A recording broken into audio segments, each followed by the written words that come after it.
List కూడా join అవుతారు. నమస్తే అండి రామూర్తి గారు. నమస్కారం. రామూర్తి గారు, ఏంటి ఎన్నికల్లో హామీ ఇచ్చారు, ఆ తర్వాత ఆ హామీ నెరవేర్చకుండానే స్థానిక సంస్థల ఎన్నికలకు వెళ్తున్నారు. సో ప్రజాక్షేత్రంలో దాన్ని ఎండకట్టేందుకు కూడా మీరు బాగా సిద్ధమయ్యారు. నిన్న మీరు కూడా బీసీ నాయకులతో కేటీఆర్ సమావేశం కూడా నిర్వహించారు కదా. ఎటువంటి కార్యాచరణ ముందుకు వెళ్తున్నారు? అంటే మొదటి నుండి సరే, మీకు ప్రైమ్ న్యూస్ ప్రేక్షకులకు, నాతో డిబేట్ లో పాల్గొంటున్న మిత్రులకు అందరికీ నమస్కారం. వాస్తవానికి ఈ ప్రభుత్వం మొదటి నుండి ఒక దుర్మార్గమైన పరిస్థితిలో ప్రజల్ని మోసం చేయాలనే ఒక ఉద్దేశంతో ప్రజల్ని ఏదో రకంగా మభ్యపెట్టాలి, తద్వారా ఓట్లు సంపాదించుకోవాలనే ఒక లక్ష్యం తప్ప ప్రజలపై కానీ ప్రజలకు ఇచ్చిన హామీలపై కానీ ఒక చిత్తశుద్ధి లేనితనం ఈ యొక్క ఎన్నికల నిర్వహణ చూస్తుంటే కనబడుతుంది. వీళ్ళు ఏం చెప్పారండి? కామారెడ్డి డిక్లరేషన్ లో 42% రిజర్వేషన్ బీసీలకు కల్పిస్తామన్నారు. ఎందుకు కల్పించలేకపోయినాం? దానికి గల కారణాలు చెప్పి ప్రజలకు క్షమాపణ చెప్పాలి. ఇంతవరకు అలాంటి కార్యక్రమం ఈ పార్టీ చేయలేదు. కాంగ్రెస్ పార్టీ ఎప్పుడు కూడా ప్రజల్ని వంచిస్తాం, దాని ఆ మాట తెచ్చేంత వరకు ఎవరైతే ఒకవేళ ప్రజా వ్యతిరేక కార్యక్రమాలు పాల్పడుతున్నారు, మా పార్టీ కొద్దిగా ఆగమైపోతుందని తెలవడమే ఒక డైవర్షన్ పాలిటిక్స్ తెచ్చి దాన్ని ఆ యొక్క మాటని కూడా మాయమయ్యేటట్లు చేయడం ఈ దీంట్లో సక్సెస్ అవుతున్నాడు రేవంత్ రెడ్డి గారు. కాబట్టి రేవంత్ రెడ్డి చేస్తున్న ప్రతి కార్యక్రమం ప్రజా వ్యతిరేక నిర్ణయాలు. ఏ వర్గాన్ని కూడా ఇప్పటి వరకు ఈ 2 సంవత్సరాల కాలంలో మేము చెప్పిన ఈ పని చేసినాం, ఇది చేసినాం కాబట్టే మేము ఎన్నికలకు వెళ్ళిపోతున్నాము, మేము ఇది అభివృద్ధి చేసినాము, కేసీఆర్ గారు ఈ పని చేయలేకపోయాడు, నేను చేశాను అని చెప్పే దమ్ము ధైర్యం కాంగ్రెస్ కానీ కేంద్రంలో ఉన్న బీజేపీ పార్టీలకు కానీ ఉన్నాయా? నేను ప్రశ్నిస్తున్నాను. దానికి సమాధానం చెప్పాల్సిన అవసరం ఎంతైనా ఉన్నది. దానికి తోడు 42% మరి మేము ఇవ్వలేకపోయాము అని క్షమించండి.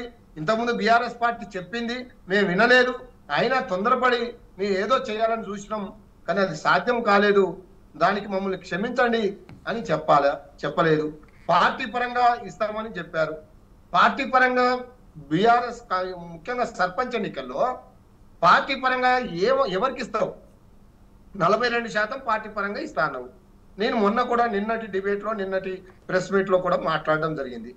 42% అనేది దీంట్లో గుర్తులు ఉన్నాయి, అభ్యర్థులు బీఫామ్లు ఉన్నాయి, బీఫామ్లు ఉన్న లేని వాళ్లకు, గుర్తులు లేని వాళ్లకు నువ్వు ఏ విధంగా 40% ఇస్తావు? ఒక మంత్రి ప్రెస్ మీట్ పెట్టి చెప్తాడు. కాబట్టి ఇవన్నీ కూడా తెలివి తక్కువతనం, చేతగానితనం, ప్రజల్ని మోసం చేసేతనం, ఏదో రకంగా ప్రజల్ని మభ్యపెట్టాలి, మసిపూసి మారేడే చేయాలి, అధికార దాహంతో, అధికార మదంతో, అధికార లక్ష్యంతో, అధికారం ఉన్నదని ప్రజల్ని మభ్యపెట్టి లేదా అభ్యర్థులని భయపెట్టి లేదా మేము అది ఇస్తున్నాం ఇది ఇస్తున్నాం అని మాయమాటలు చెప్పి మళ్ళీ ఓట్లు పొందాలనే ఒక దుర్బుద్ధితోటి ఈరోజు ఎన్నికల నోటిఫికేషన్ ఇస్తున్నారు. రేపటి నుండి నామినేషన్లు కూడా స్టార్ట్ అయిపోతున్నాయి.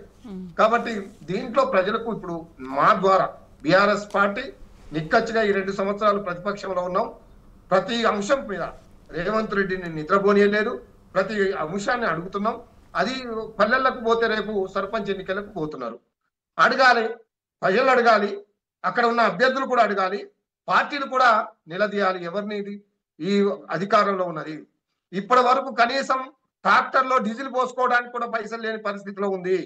కనీసం పల్లె ప్రగతి నాశనం అయిపోయింది. పల్లెలే ప్రగతికి పట్టుకొమ్మలని కేసీఆర్ గారు ఎంతో బ్రహ్మాండంగా తీర్చిదిద్దిన ఆ వ్యవస్థని మొత్తం చెట్లకు నీళ్లు పోసే పరిస్థితి కూడా లేకుండా దాపురించిపోయింది ఈ ప్రభుత్వంలో. కాబట్టి ఏ రకంగా చూసుకున్నా ప్రజలను మభ్యపెట్టడం, భయపెట్టడం, ప్రజల్ని బాధించడం తప్ప ఈ గవర్నమెంట్ ప్రజలకు చేసింది ఏం లేదు. కాబట్టి బీఆర్ఎస్ పార్టీ కొట్లాడే పార్టీ, బీఆర్ఎస్ పార్టీ ప్రజలకు అండగా ఉండే పార్టీ, బీఆర్ఎస్ పార్టీ ప్రజలతోటే ఉన్న పార్టీ. కాబట్టి మీరు మీకు భయపెడతారు, మీకు ఓట్లు వేస్తేనే మీకు ఇంతకుముందు నిన్న మాట్లాడిన ఒక ముఖ్యమంత్రి హోదాలో మేము ఇచ్చిన చీరలు కట్టుకొని వచ్చి ఓట్లేయండి ఎంత నిసిగ్గుగా మాట్లాడతారండి. అసలు ఒక ముఖ్యమంత్రి స్థాయిలో మేము ఇచ్చిన చీరలు కట్టుకొని వచ్చి మీరు ఓట్లేయండి అనే మాట్లాడే పరిస్థితి వచ్చిందంటే ఎన్నికల కమిషన్ ఏం చేస్తుందని నిద్రపోతుందా? ఇది కొనడం కాదా? ఎన్నికల అభ్యర్థులని లేదా ఓటర్లని మభ్యపెట్టడం కాదా? కాబట్టి ఇలాంటి వ్యాఖ్యలు ఇప్పటికైనా ముఖ్యమంత్రి స్థాయిలో ఉన్న వాళ్ళు మాట్లాడడం మంచిది కాదు.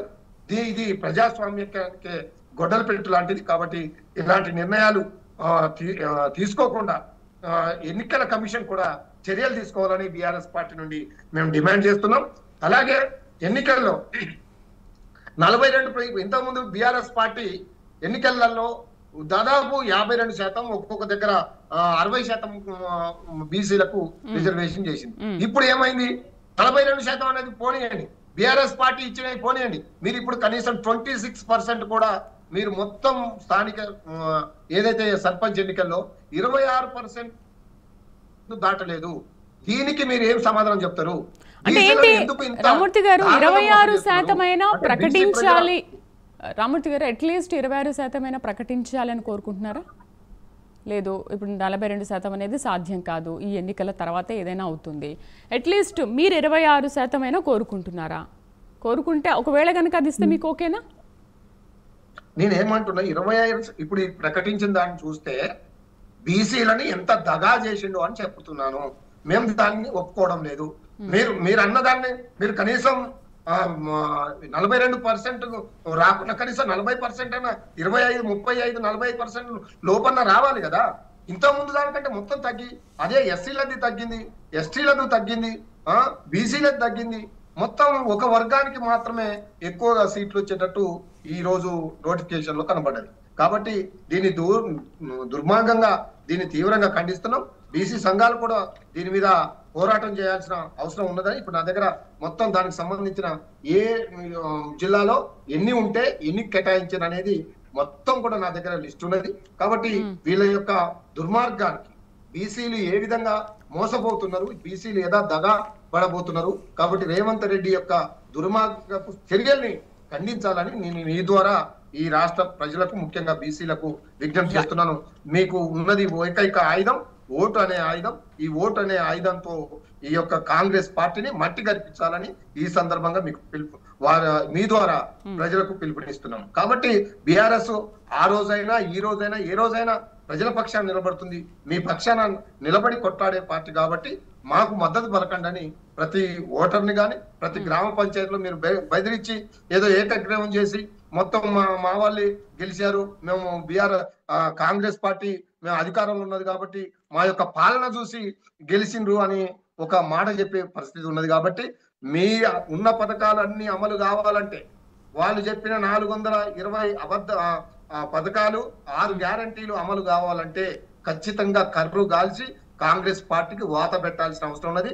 వాళ్ళు బలపరిచిన ఏ అభ్యర్థిని కూడా గెలిపియకుండా బీఆర్ఎస్ పార్టీ బలపరిచిన అభ్యర్థులని గెలిపించాలని ఒక బీఆర్ఎస్ పార్టీ నాయకుడిగా ఉద్యమకారుడిగా, ఎందుకంటే మీకు రావాల్సిన 2500 ప్రతి నెల మహిళలకు రావాలంటే 4000 పెన్షన్ వృద్ధులకు పెరిగి ఇవ్వాలి అంటే, అలాగే దళిత బంధు లాంటిది 12 లక్షల రూపాయలు ఇస్తానన్న దళిత బంధు రావాలి అంటే ఇలాంటి చాలా ఏదైతే ఎన్నైతే చెప్పారో పిల్లలకు స్కూటీలైనా లేదా చదువుకున్న నిరుద్యోగులకు ఉద్యోగ కల్పన 2 లక్షల ఉద్యోగాలైనా ఏదైనా జరగాలి అంటే ఖచ్చితంగా భయపడాలా, రేవంత్ రెడ్డి భయపడేటట్టు మీ నిర్ణయం ఉండాలని ఈ సందర్భంగా తెలియజేస్తున్నాం. రైట్, మనతో పాటు లింగం యాదవ్ గారు టీపీసీసీ అధికార ప్రతినిధి అండ్ విజయ్ సునీత గారు బీజేపీ అధికార ప్రతినిధి, నర్రా విజయ్ కుమార్ గారు సీనియర్ జర్నలిస్ట్ జాయిన్ అయ్యారు. నమస్తే అండి అందరికీ. రైట్, నమస్తే లింగం యాదవ్ గారు. బీసీ